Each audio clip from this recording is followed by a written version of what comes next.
Sveiki. Artėjant Lietuvos valstybingumo atgavimo šimtmečiui, neprošal prisiminti ir įvertinti kai kurios įvykių prieš 30 metų, kada tas valstybingumas buvo atgautas. Faktus. Mat jų tikroji reikšmė išaiškėja tik praėjus kai kuriam laikui, paaiškėjus kai kurioms aplinkybėms. 1988 m. spalio 22-3 dienomis įvyko Lietuvos persitvarkymo sąjūdžio steigiamasis suvažiavimas. Štai stenogramos pas mane.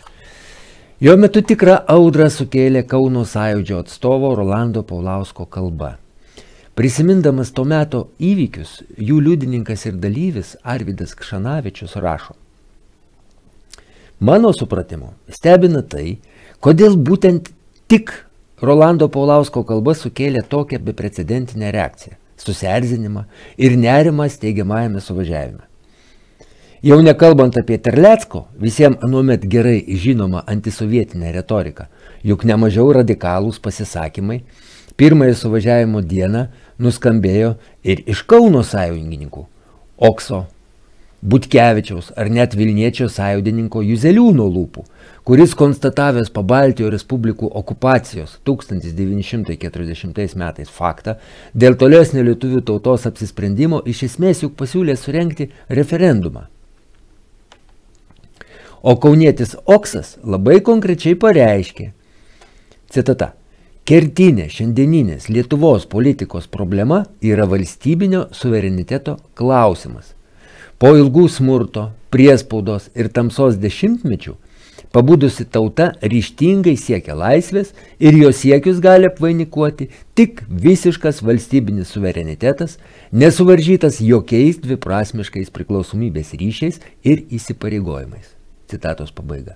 Vytautas Landsbergisgi apie Rolando Paulausko radikalų pasisakymą savo politinėje autobiografijoje Lūžis prie Baltijos po 9 metų rašo: Kauniečio delegato Rolando Paulausko perspėjimas, kad sąjūdis gali išduoti Lietuvą, nes kitaip mat Sovietų sąjunga neleistų jam veikti, nuskambėjo kaip išpuolis kaltinimas avansu pačiam suvažiavimui. Ir Rolandas Paulauskas susilaukė atsakomojo kaltinimo, kad esąs provokatorius. Konfliktą pavyko praminti ir tęsti darbą, bet žvelgdamas dabar į praeitį, matau, kokio pavojaus būta. Jei tūkstančiai žmonių dėl tos nelauktos kibirkšties būtų staiga pasidalinę į dvi vieną kitą kaltinančias pusės, galas būtų ir suvažiavimui, ir sąjūdžiui, o šventė ir džiaugsmas KGB.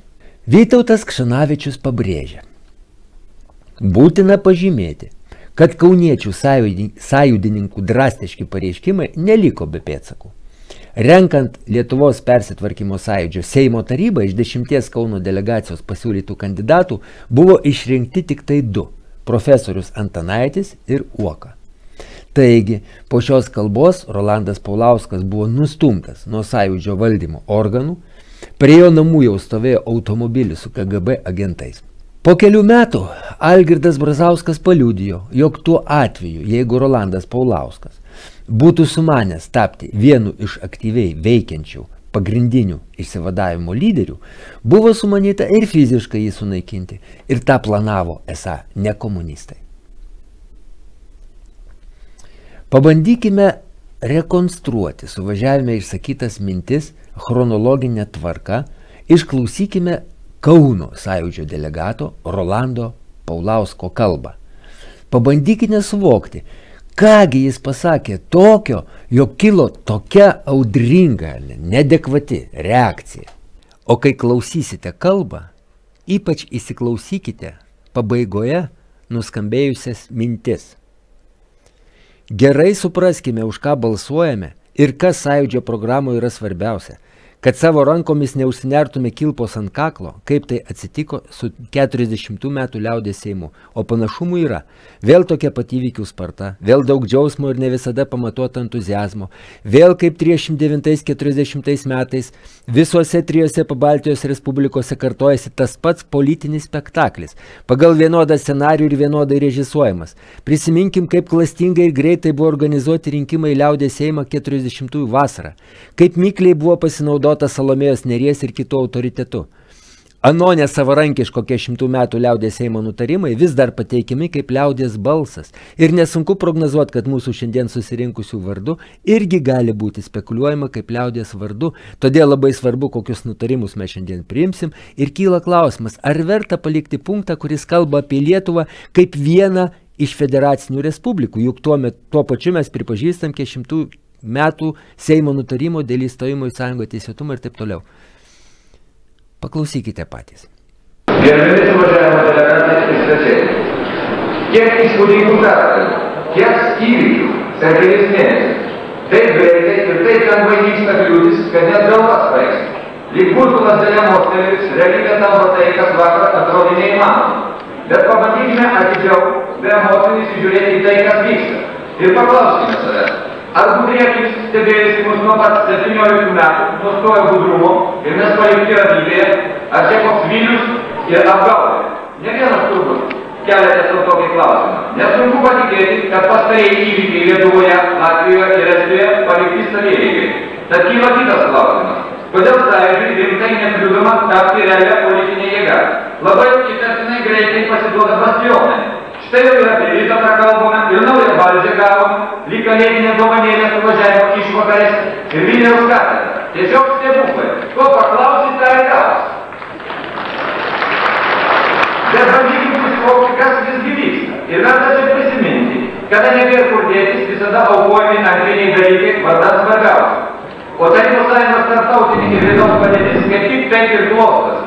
Reikia daug kur nusileisti ir persitvarkyti, kad išsaugojus esamą valdžios struktūrą ir pačią Tarybų Sąjungą.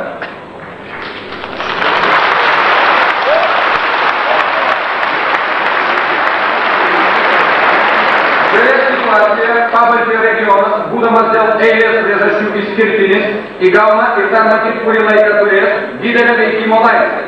Kad nebūtų siekiama šią laisvę pasinaudoti pilnai ir negrįžtamai, atiduodama visą, ką nesunkiai galima susigrąžinti.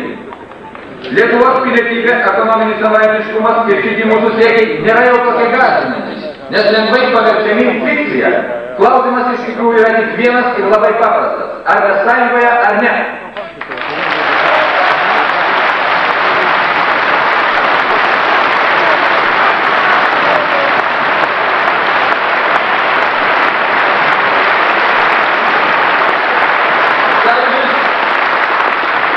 Sąjūdis turėdamas didelį autoritetą ir darydamas šiandieną lemiamą įtaką tautos sprendimams, iki šiol pasisakė už Lietuvos buvimą sąjungoje. Čia ir slypi pagrindinė pergalingo žygiavimo priežastis. Matyt, tikimasi sąjūdžio pagalba suvaldyti kylantį žmonių politinį aktyvumą.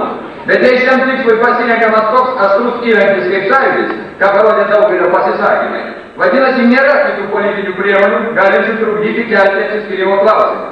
Ir tai geriausias įrodymas, kad mūsų valia ir siekiai šiandieną yra jėga, su kuria reikia skaitytis.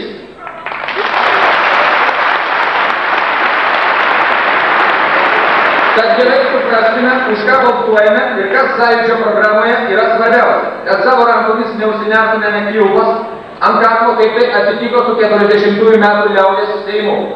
O panašumų yra. Vėl tokia pat įvykių sparta.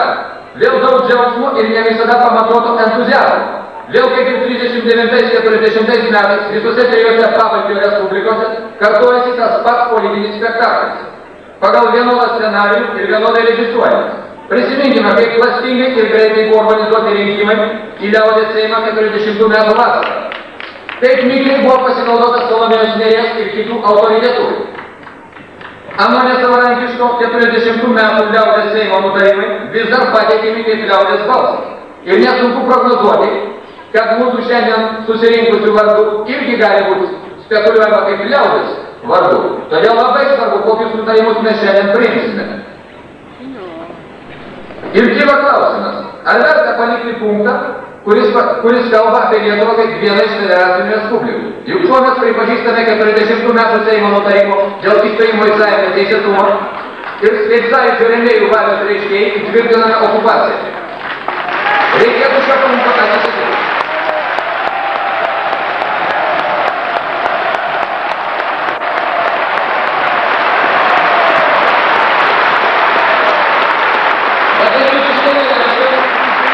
Kad čia yra šaukimas į konfrontaciją, šaukimas į kovą, ar siekimas tuoj pat išstoti iš Tarybų Sąjungos. Tai yra tik noras, tai yra konstatavimas tiesos, kuri turi būti užfiksuota Sąjūdžio programoje. Ir vėl. Dėkui už dėmesį. Bravo!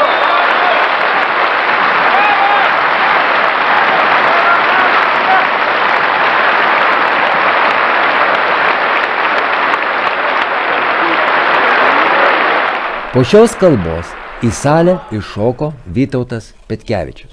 Gerbiami draugai, aš nežinau, kokiu būdu atsirado šis oratorius tribūnoje, kalbėjęs prieš mane. Aš rizikuoju būti labai nepopuliarus ir galbūt susilauksiu pasipiktinimo šūksnių. Tačiau šio žmogaus kalbą laikau provokacija, ilgi plojimai, šūksniai. Šio žmogaus prakalbą skaitau provokaciją.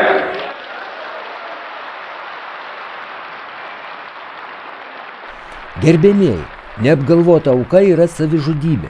Negalima taip elgtis su sąjūdžiu, į kurį mes ėjome dešimtmečius. Tai piemeniškas poelgis.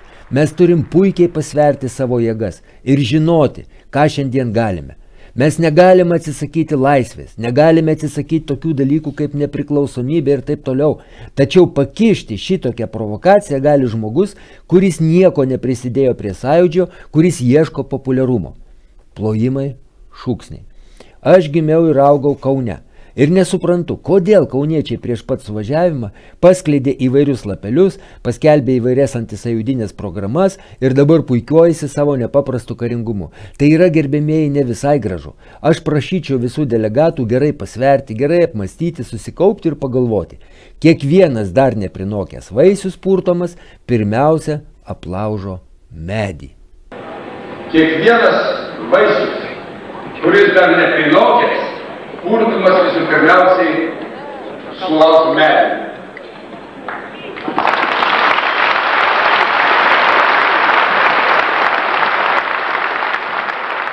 Žurnalistas, provokatorius, liaudės priešas, pradėjo tikėtis. Ta nuomonė ir viskas. Klausykit, apšauk žmogų provokatorium, vien dėl to, kad jisai užsako minčių diskusiją. Apšaukti tą lapelį, kuris buvo parašytas provokacinių lapelių. Bet tada reikia pasakyti, kad Petkevičius... Tegul Petkevičius atsiprašo. Ne, tai viskas įjūčia, sudėt taškus reikia išvesti. Apie provokaciją ne Petkevičius turėtų spręsti. Reikia pasakyti, kad nuomonė tai nėra dar provokacija. Nori sudaryti komisiją, bet nedaugiau. Ne, pavardžių. Be pavardžių kalbėt, kad nekaitinami akcijų, bet pasakyti Kauno iniciatyvinės. Ir viskas. Gerai. Bet tada aš norėčiau, kad būtų išsakyta ir Petkevičiaus neteisingas vis tik toks apšaukimas. Be pavardžių, aš turiu be jūsų pavardžių. Be jūsų. Gerai. Teisingai. Aš tikrai nešaukiu į kovą ir reiškia pulimą ant ambrazūrų. Jeigu aš neturiu teisės pasakyti savo matymo kampą, tai tada... Netgi atvirkščiai, sąjūdis nėra šventoji karvė, kurios, reiškia, nebūtų galima matyti kitų kampų. Čia yra truputį kitas dalykas. Vienas nusikašia, kitas nusikašia, bet jos reikia pastatyti vienam lygyje. Iš galimų matymo kampų. Jisai pasakė savo asmeninę nuomonę. Vyrai, baikit šitą visą, taip sakant, scholastiką, tą visą sofizmą. Jūs žinot, ką tai reiškia. Žinom. Ot apie tai kalbėkim, kas pasakė, kas nusakė, taip toliau. Tai antrą dieną sakoma jau... Kalbėkim trumpai, ar sąjūdžiai, vyrai, šitoks dalykas reikalingas. Tai gali kalbėti Piemo, kuris neatidavė visą savo gyvenimą tokiem dalykam. Negalima šitai. Ką jums reikia Karabacho? Niekas nesako. Bet kitas klausimas. Gerbiami kauniečiai. Kauno grupė. Palaukit. Jūs sutinkat su šito žmogaus kalba? Tai yra asmeninė nuomonė. Palaukit, ar jūs sutinkat su jo kalba? Aš pavyzdžiui. Palaukit. Atleiskit, klausimas statomas taip. Klausimas stovi toks. Ar tokią nuomonę gali ir turi teisę egzistuoti? Palaukit, aš klausiu. Nes aš atsakiau. Irgi asmeniškai atsakiau. Aš irgi atsakiau asmeniškai, kad aš nesutinku su jo kalba. Kokį jūs duodat atsakymą? Kokį jūs duodat atsakymą? Kiekvienas asmeninė nuomonė. Palaukit, aš klausiu. Mes sąjūdiečiai esame. Tvarkoj, bet mes Mes sąjūdiečiai. Visi, kaip sakant, aš klausiu. jūs galite į tą klausimą atsakyti, ar jūs sutinkat su šitą? Gerbiamas Daunorai, Balsavimo nekėlėme. Sąjūdis deklaruoja nuomonės. Man atrodo, vėl mes einam iš to. Kiekvienas atsako, aš nesutinkite. Man atrodo, kad ši nuomonė yra nekompetentingai išreikšta. Teisingai. Nenuosekliai buvo suformuluota, su šito mes galime. Gal formuluotė buvo netokia? Formuota, kaip mes norėjome. Vakar aš pareikalavau įtraukti agresijos pateką. Taip. 100% pritarimas auditorijai. 100%. Švelniai, gražiai pareikalavau įtraukti ir viso gero. Ir nieko daugiau nemąstome. Apie jokias atsijungimus, apie jokias nepriklausomybės. Aš savo žodį pasakiau viešai. Viešai savo žodį. Dabar aš labai atsiprašau. Reikalas yra tas, kad reikia užglaistyti visą šitą neskanų dalyką. Tai vot, imkite šitos. Vieni nesuprato, o jūs kodėl išpuolėte? Nereikėjo. O kam ta provokacija? Kam reikimas? Reikia proto turėti. Galbūt tai yra bomba. Taip. Tačiau aš ginu tai, kad jis turi teisę pasakyti savo nuomonę. Savo nuomonės. Neturi teisės. Gerbiamoji, jūs nesuprantat, kas yra sąjūdis. Jeigu jis delegatas, jis neturi teisės už save kalbėti. Antroji dienoje apie pietus paaiškėjo, kad mes nesuvokiam apskritai, kas yra sąjūdis ir demokratija. Jeigu jis delegatas, jeigu jis Sustokim tokiam taške. Jis pasakė savo nuomonę, aš to reikalu pasakiau savo nuomonę. Ir kaip norit, taip vertinkit. Geras variantas. Dabar norėtų. Šitas žmogus buvo nesąraše, kaip sakant, kalbančiųjų. Jis atėjo, kaip sakant, savivalę atėjo, pasakė savo žodį. Dabar atsiprašau, savivalė netinka. Ne savivalė. O aš savivalę. Palaukit. Jis savivalę atėjo, pasakė, o aš užlipau ant tribūnos savivalę. Taip pat pasakiau savo nuomonę į jo pasisakymą. Ir jums spręsti, kieno nuomonę norit palaikyti. Reikėtų pasakyti man, kad aš tada nevisai teisingai suformulavau. Tu nelabai tiksliai suformulavai, pasakydamas, pas tave tiksliai. Ne, tai Kauno formuluoti yra, mes ją nereiškia. Esmė, man atrodo, čia glūdi gelmėj lietuvio, kad jisai laukė šito momento, kada jam pasakė. Ir jam prasiveržė šitas dalykas. O paskui visi išsigando. Draugas nusakė, va yra mūsų formuluotė. Ir aš tik tą ir norėjau pasakyti. Sąjūdis konstatuoja, kad Lietuvos Respublikos prijungimas prie TSRS 40 metais buvo Ribbentropo-Molotovo pakto išdava įgyvendinta sulaužant Lietuvos Tarybų Rusijos sutartį. Prijungimo aktu buvo panaikinta Lietuvos nepriklausomybė. Sąjūdžio pagrindinis tikslas – nepriklausomos Lietuvos atkūrimas konstitucinėmis priemonės. Daugiau aš pasakyti nieko nenorėjau. Viskas. Ir netgi aš nesakau, kad mums įstot reikia šiandien, ar įstot ar neįstot. Ne apie tai kalba. Bet jeigu rugpjūčio 23 mitingai buvo išsakyti tokie žodžiai, jie turi atsispindėti kažkokiu tais būdu sąjūdžio programui. Ar neturi? Turi, va. O šito nėra programos bendruosiuose principuose. Čia yra Kauno pozicija. Kur čia yra provokacija? Jūs man paaiškinkite. Aš nesuprantu. Nesuprato, tiesiog jūs Formulavo, suprantat. Visų pirma, ne publika nesuprato. Ir publika nesuprato. Publika buvo nuteikta paskui. Pusė publikos suprato. Nu, reiškia, pusė Lietuvos irgi nesuprato, suprantat? Pusė publikos atsistojo ir plojo. Dar čia buvo. Tai pusė publikos plojo, jeigu jūs pasisitėjimas. Po pertraukos suvažiavimą pradėjo Kauno sąjūdžio atstovas su paaiškinimais dėl anksčiau pasakytos Rolando Paulausko kalbos. Kalba Vaidotas Antanaitis. Antrą kartą trukdau jūsų dėmesį, bet mane įpareigojo visi Kauno delegatai pateikti kai kuriuos paaiškinimus. Čia kalbėjo Kauno atstovas Rolandas Paulauskas, po jo pasisakė mūsų gerbiamas Vytautas Petkevičius. Kilo diskusijos, nereikalingos kalbos kuluaruose ir mes manom, kad turim kai ką paaiškinti. Išvakarėse įvyko visų Kauno delegatų susirinkimas, kur vieningai buvo priimta rezoliucija, gal ne rezoliucija, o kai kurie Lietuvos persitvarkymo sąjūdžio bendrosios programos pataisimai. Tai yra diskusinis dokumentas ir aišku, kad jis diskutuotinas. Aš perskaitysiu šį dokumentą. Tai liečia bendruosius principus 6 pirmuosius. Šito neskaitysiu, čia yra sudėlioti pagrindiniai principai, kas yra Kauno sąjūdis ir pabaigoje, kas liečia šitą konfliktą. 6. Sąjūdžio ir jo organų veikla yra vieša. Visiškas viešumas. Sąjūdis veikia Lietuvos Tarybų Socialistinės Respublikos konstitucijos rėmuose. Štai kaip yra. Mums reikia mokytis, draugai mėly. ar piliečiai, mums reikia mokytis demokratijos. Ir jeigu jaunas vyras pasikaršiavęs interpretavo štai šitą mūsų vieningai priimtą rezoliuciją savais žodžiais, tai jokių būdų to negalima vertinti kaip provokacijos. Ilgi plojimai, šūksniai. Mes geri bičiuliai ir dabar žygio draugai su Vytautu Petkevičium. Aš labai gerai žinau Vytauto impulsyvų charakterį ir tik tuo galiu paaiškinti, kad Vytautas leido savo pavartoti žodį provokacija. Rolandas, aš jį pažįstu, karštas vaikinas, bet kalbant atvirai, net jeigu jis būtų pareikalavęs išstoti iš Tarybų sąjungos sudėties, tai juk nėra antikonstitucinis veiksmas. Tarybų sąjungos konstitucija numato tokį atvejį. Bet mes esam žmonės realistai, nei Kaunas, nei Vilnius tokių reikalų nekeliam. Ir Rolandas šito nekelė, jisgi šito nesakė. Baigdamas norėčiau pasakyti, kad mes, kauniečiai, labai aukštai vertinam Vilniaus intelektualų indėlį formuojant sąjūdį. Sąjūdis gimė Vilniuje ir to niekas nepaneigs. Ir vadovauti sąjūdžiui tvirtą moralinę teisę turbūt turi vilniškiai. Bet mes nenorim, kad santykius tarp Vilniaus ir Kauno, tarp lietuvių ir rusų, tarp partinių ir nepartinių temdytų debesėliai. Ilgi plojimai. Buvo pareikšta, kad Kaune yra platinami ir čia atvežti provokaciniai lapeliai. Aš labai norėčiau juos pamatyti, paskaityti. Būkit malonus, parodykit. Ačiū. Plojimai. Konfliktą užbaigė Vytautas Petkevičius, kuris sudėliojo esmę. Vytautas Petkevičius. Gerbėmieji, aš netaip suprastas. Aš irgi palaikau tai, ką čia kalbėjo Antanaitis.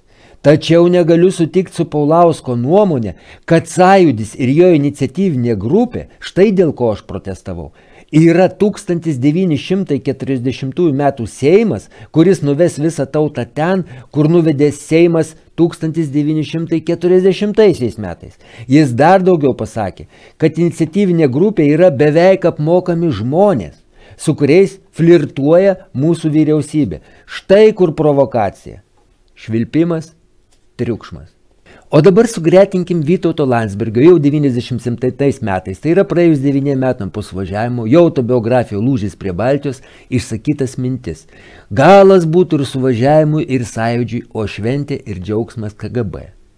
Ir Vytauto Petkevičiaus reakcija po Rolando Paulausko kalbos. Šis Seimas mus nuves ten, kur nuvedė 1940 metų Seimas. 40 metų Seimas, kaip žinom, nuvedė į TSRS. Štai dėl ko kilo visuotinė panika. Nes Rolandas Paulauskas pajuto ir išsakė tai, ko per visuotinę euforiją nematė kiti dori išsivadavimo judėjimo dalyviai. Kad projektas nepriklausomybė valdomas. Bet scenarijaus autoriai ne šie naivūs džiūgaujantys žmonės. Mes pažvelgėm į neiškraipytą 1988 įvykių chronologiją. Na, o ar išsipildė Rolando Paulausko pranašystė, kad mus šis Seimas nuves ten, kur nuvedė 40 metų Seimas? Ar neišsipildė? Spręskite patys. Gerų švenčių.